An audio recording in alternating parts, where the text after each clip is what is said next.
دو بھائی تھے، ایک بوڑھے ہو چکے تھے، عمر بڑی ہو چکی تھی، اور ایک جوان تھے۔ ماں اپنے بڑے بیٹے کے پاس رہا کرتی تھی۔ ایک دن دوسرے شہر سے بیٹا گھر آیا، جو چھوٹا بیٹا تھا یعنی اس کا چھوٹا بھائی، وہ گھر آ کر کہنے لگا، بھائی جان اللہ آپ کو جزائے خیر عطا فرمائے، آپ ماشاءاللہ امی جان کی بڑی خدمت کرتے ہیں، مگر اب بھائی جان آپ کی عمر بڑی ہو گئی ہے، میری درخواست ہے کہ میں ماں کو اپنے ساتھ لے جاتا ہوں۔ بڑے بھائی نے کہا کہ آپ مجھ سے میرے بڑھاپے میں اتنا بڑا ثواب کا اور اتنی بڑی نیکی کا وہ جو ذریعہ ہے وہ چھیننا چاہتے ہو؟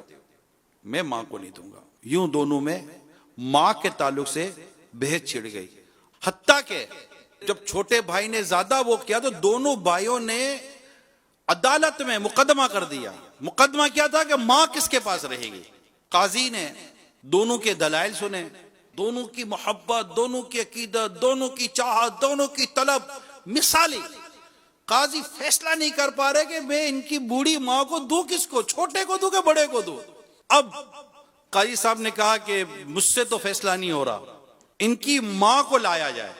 ماں کو دونوں بھائی ایک ویل چیئر پر عدالت میں لائے، دونوں کے آنسو نکل رہے ہیں، دونوں رو رہے ہیں۔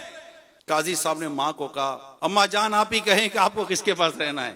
اماں جان نے اپنی ایک آنکھ اپنے بڑے بیٹے کی طرف کی، ایک آنکھ اپنے ایک بیٹے کی طرف کہا، جج صاحب آپ مجھ سے پوچھ رہے کہ مجھے کون سی آنکھ چاہیے، میں کیسے کہہ سکتی ہوں، میرا یہ بیٹا بھی پیارا، میرا یہ بیٹا بھی پیارا، نہ کوئی پیسہ نہ پائے نہ کوئی جھگڑا نہ جائیداد، کچھ بھی نہیں، نتھنگ۔ ماں کے پاس ایک پیتل کی انگوٹھی تھی بس، اس کے بعد ماں کے بعد بھی کچھ نہیں ہے۔ ایسا نہیں کہ ماں کو جائیدادیں کہ ماں ورثے میں چھوڑ جائے گی تو مجھے مل جائے گا، نہ نہ نہ، اسی کوئی یہاں کوئی بظاہر کوئی دنیاوی غرض و غایت نہ دی۔ ایک ماں تھی، ماں کی محبت تھی، دو بھائیوں کی ماں سے محبت تھی۔ ماں نے کہا کہ فیصلہ تو مجھ سے نہیں ہو سکے گا، میرا دونوں بیٹے مجھ سے پیار کرتے ہیں، مجھے دونوں بیٹے پیارے لگتے ہیں، اب میں کیا کہہ سکتی ہوں کہ میں کس کے پاس رہوں گی۔ قاضی صاحب فیصلہ تو آپ ہی کریں۔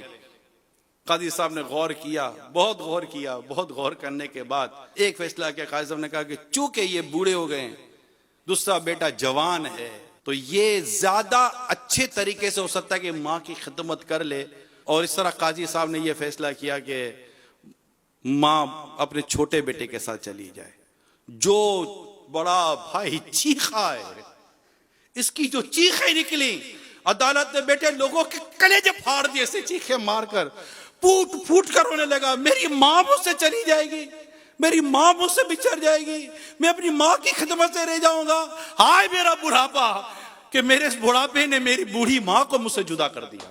خوش نصیب ہے وہ گھرانہ جو اپنے ماں باپ کی خدمت کر جائے۔ اپنے والدین کی ہمیں قدر کرنی ہے۔